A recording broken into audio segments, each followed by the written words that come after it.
Meghan Markle has never been a member. I don't know if she's become a member now, but she had been working for Soho House since at least 2005. So guess what Meghan Markle likes to say? It was destiny, like the stars just lined up for her. But people who know the story are like, girl, please. It was just some clever royal-style networking. Because come on, whoever heard of a fairy tale starting with a Soho House card in hand? Like that. She didn't buy a membership. She was a working girl for Soho House. So like Prince Harry really thought he knew everything about Meghan. Like every tiny bit of her story. Till one day, boom, he saw this one photo that changed everything. And he was like, wait, what? How did I miss that? When she started on Suits and she befriended Jessica Mulroney, her status changed. It was this old, blurry yacht picture, hidden deep somewhere on the internet, like some secret clue waiting to be found.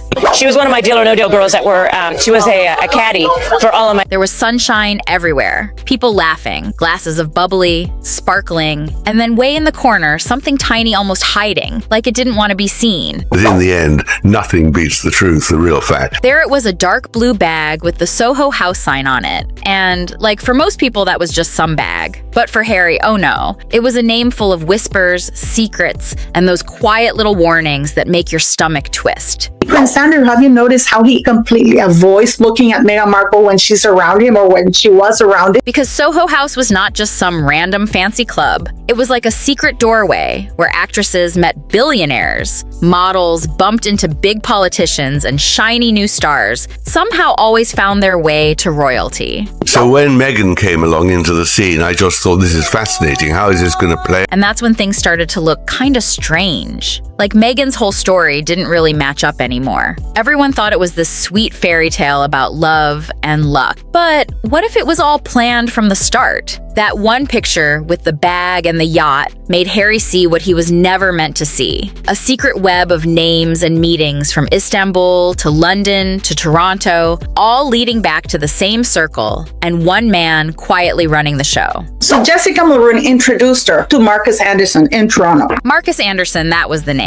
And now Harry wasn't just doubting his marriage. He was doubting how it even began. Because once you start thinking, your love story might have been a plan. Not fate, it stops feeling magical and starts feeling like a trap, dressed up as destiny. I think he heard Meghan's voice. I think he heard his mother's voice. It started late one night at Frogmore Cottage. Harry wasn't hunting for drama, just answers. Old pictures everywhere, pieces of Meghan's life before the palace. And then he noticed it. Not the smiles or places, but the same mark showing up: a glass, a card, the same little sign hiding in plain sight. This gentleman right here, that's Nick Jones, the original founder of Soho House. Guess where he's going there? He's arriving at Meghan Markle and Harry's wedding as guest of honor. Oh yeah, Soho was present. Soho House International looked like a fancy hideout for stars and rich folks. But in London circles, it was where real power moved. And in the middle of it all was Marcus Anderson, the man Meghan had trusted for years, her close friend, her guide, her quiet planner, and as Harry dug deeper, he saw it: the yacht, the parties, the friends. None of it just happened. It was all carefully placed to lead her right into his world. Epstein was also Harvey Weinstein, very prominent. There were members. Meghan Markle was just one of the working girls for Soho House. Call girl, working girl, escort, whatever you want to call it. That's what she was. Past midnight, Harry felt a chill. The same people who funded his charities were the ones smiling beside Meghan in old photos. And that was no accident. That was a plan, the kind no palace ever spoke of for years. Everyone believed the sweet story, a prince and an actress meeting, by fate, fixing the royal image and making the world believe in love again. Harry, being a simple soul, has easily changed to suit Meghan's Behind the shiny pictures and glossy covers, the truth was already bending. That so-called blind date with a mutual friend. Yeah, she wasn't random at all. She was part of Soho House London, the same circle that had been quietly around Meghan for years. And no one said that Meghan was already going to those private Soho events in Toronto, the ones only for the elite, and right there at the table, making the guest list, sat Marcus Anderson, the man who helped set up the meeting that changed everything. That she arrived in London, full career, single girl, wasn't interested. Of course, she'd been coming to London since 2013, hunting for a man to marry. She wanted an Englishman. She was on a... Every coincidence had someone behind it. People called it chemistry, but insiders saw planning. Even the cute park walks and secret trips looked too perfect, like someone shaped it all. And when the world cheered their engagement, no one saw how Meghan's circle quietly blended with Harry's. Because this love story wasn't fate, it was design. This is what Meghan has been doing. She's a piece of Klingon,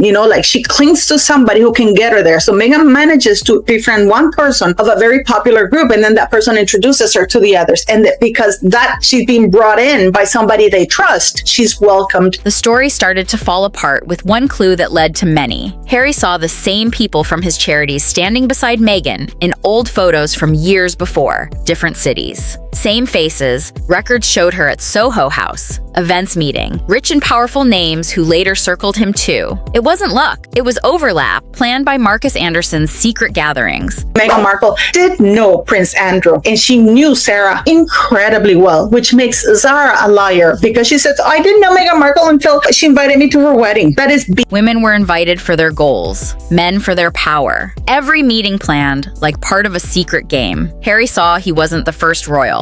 Marcus had charmed, and Meghan wasn't the first actress there, just the one who learned how to last. Then came the money questions. The club trips, villas, none of it fit her. Old income records showed someone else was paying the bills. And when Harry tried to ask around, people went silent. One even told him not to dig too deep, that world protects its own. And that's when the fairy tale started to break for real. They were not poor. They just wanted to land a rich man and make easy money. And the worst part of it all is that Meghan Markle was already with Trevor Engelson there. She was already living with him. There was no need for her to be hustling this. The life Harry thought was built on love now looked like it was built on strategy. And if the story was wrong, what else had been changed? When he followed the last clue, everything pointed to one man, always in the shadows, Marcus Anderson. The world saw him as a charming club guy, but people who knew his secret parties said he was more like a power matchmaker joining people for gain. And Meghan was one of his most trained and polished stars. Because I believe Jessica Mulroney was a member, along with her husband, of Soho House, not Meghan. People inside that world said Marcus's circle was like a secret school for ambitious women, teaching them how to look, act, and talk their way into power. And Harry wasn't just another chapter in Meghan's story, he was the top of it. Things got worse when he checked the wedding guest list. Half the people on her side were from Marcus's network, rich execs, club owners, and social climbers, not from her Hollywood life. And that wedding everyone thought was pure love now looked more like a planned event, dressed up as a fairy tale. This is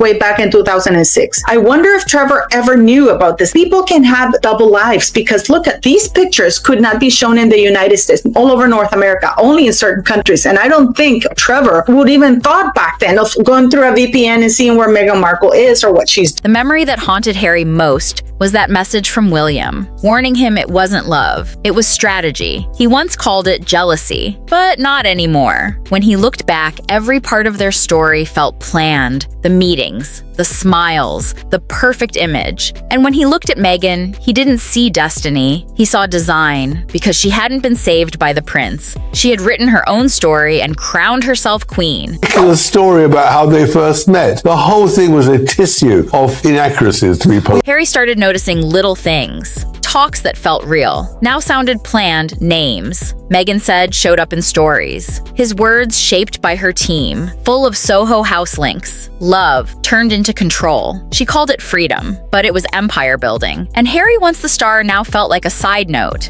Even his book didn't sound fully his. And Marcus Anderson stayed close, always in the background. Meghan Markle only becomes prominent for Soho House, guys, after she starts being on Suits and she's introduced to Marcus Anderson. And then she gets more consistent and more prominent work, okay? Because then she could be in the presence of Marcus. By the time Harry saw the control, it was too late. Meghan had learned how to own the story. She didn't just leave the crown, she built her own. And the prince who once rebelled now served a quieter power, because the real throne isn't gold, it's influence. And Meghan sat on hers with no crown needed. We're being brainwashed by these Hollywood people who think this is the way to make money, and in the end, destroy our monarchy to make their fortune. Almost overnight, Meghan's team grew bigger. New Hollywood experts, PR pros, heroes and image fixers came in, turning royalty into brand. Every show, every interview, every tell, all felt less like truth and more like strategy. Each release timed to flip the story. When drama rose, sympathy followed. When questions came, a new image appeared. Even Netflix insiders said parts were rewritten after her notes. And behind it all, the same Soho House names and Marcus Anderson's quiet guidance, making sure every story said the same thing. Meghan the victim, Meghan the star, Meghan the change. Her guest list to her wedding showed her real ambition was to be a star in California. Harry's voice changed from anger to apology. He wasn't telling his story anymore. He was guarding hers. Experts called it narrative inversion, turning blame to sympathy. And by the time the cameras stopped, it was clear Meghan hadn't left the royal machine. She rebuilt it around herself, shaping truth piece by piece until only her version stayed. Not a crown, but control. Not love, but a climb. I truly believe that when he met Meghan, she whispered into his ear, a 36-year-old mature woman